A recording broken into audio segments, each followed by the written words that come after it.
Berlalulah tahun-tahun yang cukup panjang dari wafatnya Musa. Setelah Nabi Musa, datanglah para nabi, dan mereka telah mati, dan anak-anak Israel setelah Musa telah kalah, tanah mereka dan kejayaan mereka direbut oleh bangsa Filistin. Kitab suci mereka telah hilang, yaitu Taurat. Ketika Taurat telah hilang dari dada mereka, maka ia pun tercabut dari tangan mereka. Musuh-musuh mereka menguasai peti perjanjian yang di dalamnya terdapat peninggalan keluarga Musa dan Harun. Bani Israel terusir dari keluarga mereka dan rumah mereka. Keadaan mereka sungguh sangat tragis. Kenabian telah terputus dari Keculawi. Dan tidak tersisa dari mereka kecuali seorang wanita yang hamil yang berdoa kepada Allah agar dia memberinya anak laki-laki.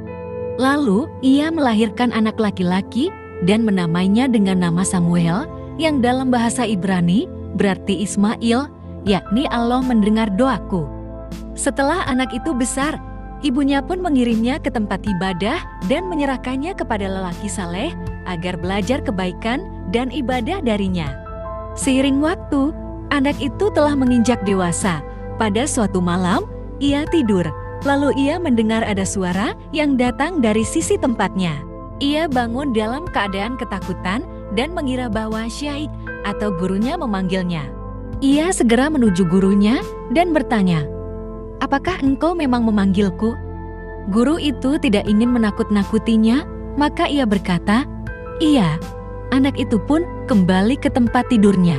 Kemudian suara itu lagi-lagi memanggilnya untuk kedua kalinya, dan ketiga hingga ia bangun dan melihat malaikat Jibril memanggilnya, "Tuhanmu telah mengutusmu kepada kaummu." Saat keadaan Bani Israel semakin memprihatinkan, Allah mengutus Nabi Samuel untuk memperbaiki keadaan itu. Pelan-pelan dengan penuh ketekunan, Bani Israel mulai beranjak dari ketertindasan di bawah arahan Nabi Samuel. Pada suatu hari, Bani Israel menemui Nabi yang mulia ini. Mereka bertanya kepadanya, "Tidakkah kami orang-orang yang teraniaya?" Dia menjawab, "Benar." Mereka berkata, "Tidakkah kami orang-orang yang terusir?" Nabi mereka berkata kepada mereka, dan tentu ia lebih tahu daripada mereka, "Apakah kalian yakin akan menjalankan peperangan jika diwajibkan peperangan atas kalian?" Dia menjawab, "Benar."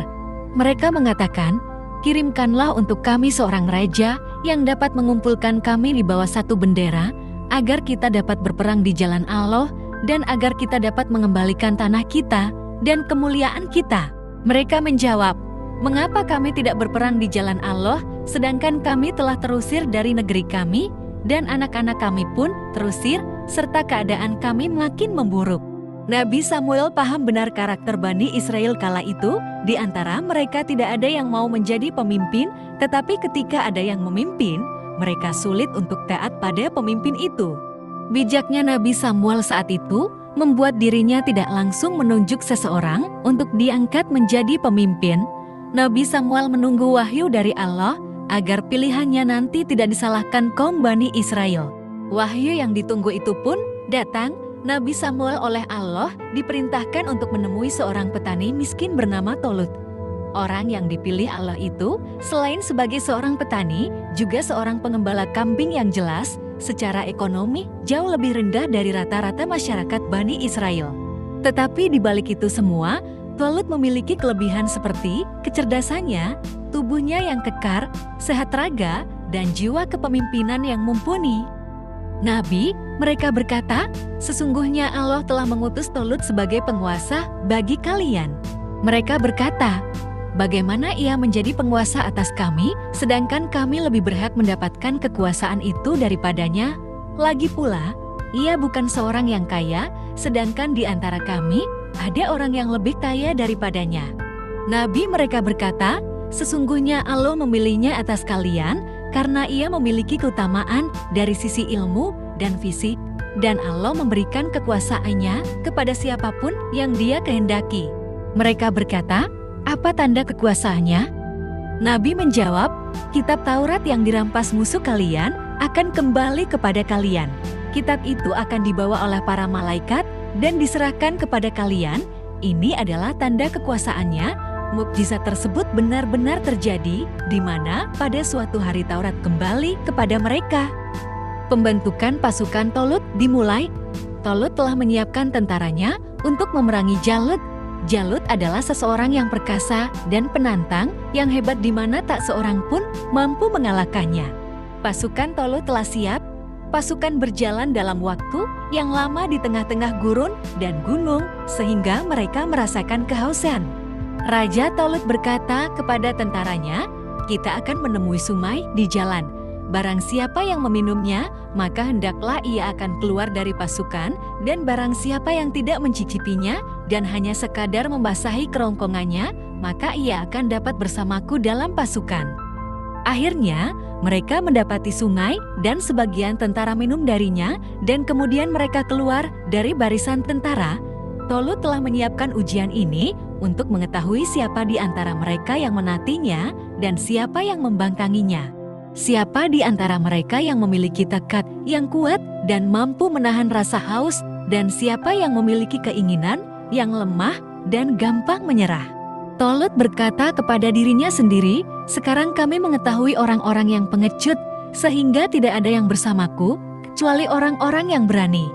Jumlah pasukan memang berpengaruh, tetapi yang paling penting dalam pasukan adalah sifat keberanian dan iman, bukan semata-mata jumlah dan senjata. Lalu datanglah saat-saat yang menentukan bagi pasukan Tolut. Mereka berdiri di depan pasukan musuhnya, Jalut. Jumlah pasukan Tolut sedikit sekali, sedangkan pasukan musuh sangat banyak dan kuat. Sebagian orang-orang yang lemah dari pasukan Tolut berkata, "Bagaimana mungkin kita dapat mengalahkan pasukan yang perkasa itu?" Kemudian orang-orang mukmin dari pasukan Tolut menjawab, "Yang penting dalam pasukan adalah keimanan dan keberanian." Berapa banyak kelompok yang sedikit mampu mengalahkan kelompok yang banyak dengan izin Allah. Kisah ini Allah ceritakan dalam Al-Quran Surah Al-Baqarah ayat 246-248. Jalut tampak membawa baju besinya bersama pedangnya. Tampaknya ia menantang seseorang untuk berduel dengannya. Semua tentara Tolut merasa takut untuk menghadapinya. Di saat-saat tegang ini, muncullah dari pasukan Tolut seorang pengembala kambing yang kecil, yaitu Daud. Daud adalah seorang yang beriman kepada Allah. Ia mengetahui bahwa keimanan kepada Allah adalah hakikat kekuatan di alam ini, dan bahwa kemenangan bukan semata-mata ditentukan banyaknya senjata dan kuatnya tubuh. Daud maju dan meminta kepada Raja Tolut agar mengizinkannya berduel dengan Jalut. Namun si raja pada hari pertama menolak permintaan itu. Daud bukanlah seorang tentara. Ia hanya sekadar pengembala kambing yang kecil. Ia tidak memiliki pengalaman dalam peperangan. Ia tidak memiliki pedang, senjatanya adalah potongan batu bata. Meskipun demikian, Daud mengetahui bahwa Allah adalah sumber kekuatan yang hakiki di dunia ini. Karena ia seorang yang beriman kepada Allah, maka ia merasa lebih kuat daripada Jalut. Pada hari kedua, ia kembali meminta izin agar diberi kesempatan untuk memerangi Jalut. Lalu raja memberikan izin kepadanya. Raja berkata kepadanya, "Seandainya engkau berani memeranginya, maka engkau menjadi pemimpin pasukan dan akan menikahi anak perempuanku." Daud tidak peduli dengan iming-iming tersebut. Ia hanya ingin berperang dan memenangkan agama. Ia ingin membunuh Jalut, seorang lelaki yang sombong, yang lalim, dan tidak beriman kepada Allah. Raja mengizinkan kepada Daud untuk berduel dengan Jalut. Daud maju dengan membawa tongkatnya dan 5 buah batu serta ketapel. Jalut maju dengan dilapisi senjata dan baju besi. Jalut berusaha mengejek Daud dan merendahkannya, serta menertawakan kefakirannya dan kelemahannya. Kemudian Daud meletakkan batu yang kuat di atas ketapelnya, lalu ia melepaskannya di udara, sehingga batu itu pun meluncur dengan keras. Angin menjadi sahabat Daud karena ia cinta kepada Allah, sehingga angin itu membawa batu itu menuju ke dahi Jalut. Batu itu membunuhnya. Jalut yang dibekali senjata yang lengkap itu tersungkur ke tanah dan mati. Daud, seorang pengembala yang baik, mengambil pedangnya dan berkecamuklah peperangan di antara kedua pasukan. Peperangan dimulai saat pemimpinnya terbunuh dan rasa ketakutan menghinggapi seluruh pasukannya, sedangkan pasukan yang lain dipimpin oleh seorang pengembala kambing yang sederhana. Allah berfirman, tatkala mereka tampak oleh Jalut dan tentaranya, mereka pun berdoa, "Ya Tuhan kami, tuangkanlah kesabaran atas diri kami, dan kokohkanlah pendirian kami terhadap orang-orang kafir." Mereka tentara Tolut mengalahkan tentara Jalut dengan izin Allah memberinya kepadanya Daud pemerintahan dan hikmah sesudah meninggalnya Tolut dan mengajarkan kepadanya apa yang dikehendakinya. Seandainya Allah tidak menolak keganasan sebagian manusia dengan sebagian yang lain, pasti rusaklah bumi ini. Tetapi Allah mempunyai karunia yang dicurahkan atas semesta alam. Quran Surah Al-Baqarah ayat 250-251. Namun Daud tidak begitu gembira dengan semua ini. Beliau tidak bertujuan untuk mencapai ketenaran atau kedudukan atau kehormatan, tetapi beliau berusaha untuk menggapai cinta Allah Subhanahu wa Ta'ala. Setelah Daud membunuh Jalut, ia mencapai puncak ketenaran di tengah-tengah kaumnya, sehingga ia menjadi seorang lelaki yang paling terkenal di kalangan Bani Israel.